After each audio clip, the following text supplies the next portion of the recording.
everybody, it is Alex the Boogeyman here with your focus point of the week, and I got a resolution for you in 2024. We're gonna make those crosses better this week. I'm gonna give you 10 things I hate about the cross. Actually, I don't hate any of this stuff. It's just 10 mistakes I see made that I know you guys can fix.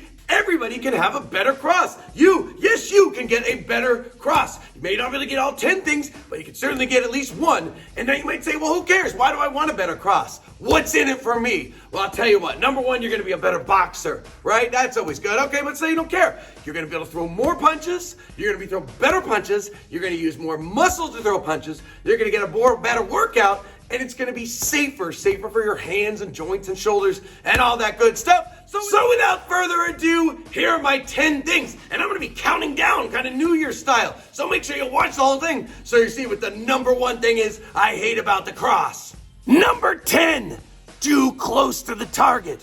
So if I'm on this bag, right, and I'm here and my arms are bent, I am too close to throw this cross. I need to step back and get full extension on that cross of my arm, or at least close to full. So if you find yourself throwing T-Rex crosses, you generally want to be back. Now, that being said, you might be in close throwing body shots, so maybe you'll throw a close range cross. You don't want to step back naturally to throw a cross, but just as a general rule, when you're throwing at least those straight punches, make sure you're the proper distance from the bag. Number 9, punching too low by default. So doing this, right? The problem is, you can see this is like my shoulder, chest area. I want to be punching my own head, right? So throw your crosses straight to your own face. You can practice in front of a mirror.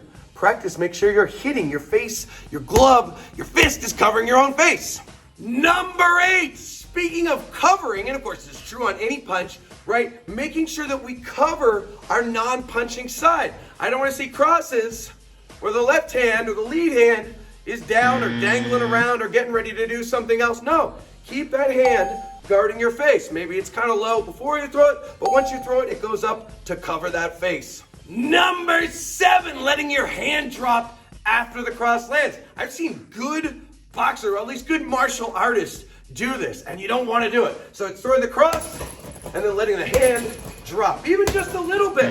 Even a little bit is too much, right? I want it to come back on the same line it comes in on. There is no need to drop my hand. I want it to come back as fast as possible. I don't want it going down here or in the cross. I'm done. No, get it back to cover that beautiful face. Number 6, dropping your hand before you throw the cross, right? So maybe your hands are up here and then suddenly your hand drops down. What the heck? Why? Why would you do that? A lot of people do. And the reason why I rank this one higher on my list than dropping after, you could maybe live with dropping after. But if you drop it before, no. Your opponent's going to see that, read that, and they're going to get you. And again, we want to keep that straight line. Goes in on the same line, it comes out on. Keep it nice and tight, nice and quick. Your hands will get back to you faster, and the cross will be delivered faster if you don't drop it or do any other ancillary stuff. Number 5, leaning forward. Bring your head forward, leaning into your cross. Don't ever lean into punches. Don't ever do that unless you're trying to bait somebody to throw a punch back at you. But when you throw the cross, instead rotate, right? You don't need to lean at all. You've got the good reach. Trust in your reach. Rotate your shoulders. More on that in a second. And that second is now. Number 4, not rotating enough, not punching through the target. Instead, just punching the target. Or maybe your hand's right here, right? But look how much more reach I can get if I rotate better. Here, watch. Here's my hand, look, right there. What if I rotate? All I'm doing is rotating. You can see my fist got bigger. It got closer. Not only did it get closer, but you get more power on that too. Because you're rotating through the punch, turning your hips, turning your shoulders, maximum reach, maximum power. Number 3, I know you've heard me say this. I'm going to say it even after I'm dead. My ghost is going to come back and haunt this particular club and say this. It's turning your wrist first before you throw the cross. This is a big buzzer because number 1, when your elbow's out here and you punch, you're not getting as much power. Number 2, your opponent can see that. Number 3, it's not good for your joints of your arm. Instead, keep it tight. right behind your center of mass. Imagine you're trapped in a tube, right? And you're throwing straight punches. Try to break out of the tube. If your elbows come out, they hit the sides of the tube and you can't get out of there. You want to break through. So don't let those elbows come wide. If you must turn your wrist, turn it at the last second. But guess what? You don't need to turn it at all. You can throw thumbs up crosses just as powerful. Number 2, no feet. What does that mean? You're throwing crosses entirely with your upper body. You can't see my feet, so I'm gonna go all the way down here. And you hear me? So, when I throw the cross, I wanna rotate that back foot. My back heel turns. I'm pushing off the ground. I'm using my legs to throw the cross. Pushing off my back heel, turning my back heel, squashing the bug. That's a big one. You gotta use your legs to throw punches. It's not about the arms, they're just the delivery service. Oh boy, here it is, the number 1 mistake that I see people doing with crosses that I want everybody to fix. It is not throwing the cross perfectly straight.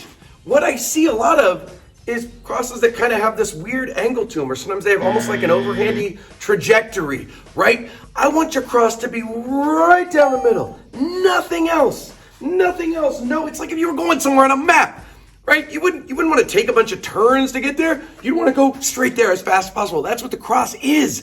It is a powerful punch that gets there fast. It gets there faster than a hook, faster than an uppercut, faster than a body shot or overhand, faster than a speeding bullet even. So make sure your cross is straight. You might say, oh, my cross is pretty straight. I bet you it's not. I bet you it's not perfectly straight. I bet you could get a little straighter. Because again, we see this so much, this little bit of like curving to it, or where it's just, it's like a combination of a hook and a cross. It's a crook. We don't want any crooks here. I am not a crook.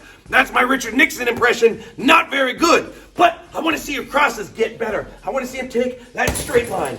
Straightest line. Fastest possible distance. Straight in, straight back. We already talked about that. Not dropping forward, not dropping ever, not turning your wrist. All those things will help you throw a straighter cross. But you also have to say to yourself, no matter what, whether I throw my cross to the head, whether I throw my cross down to the body, it is a straight punch. So straighten up and fly right. Because that, my friends, is how you do it.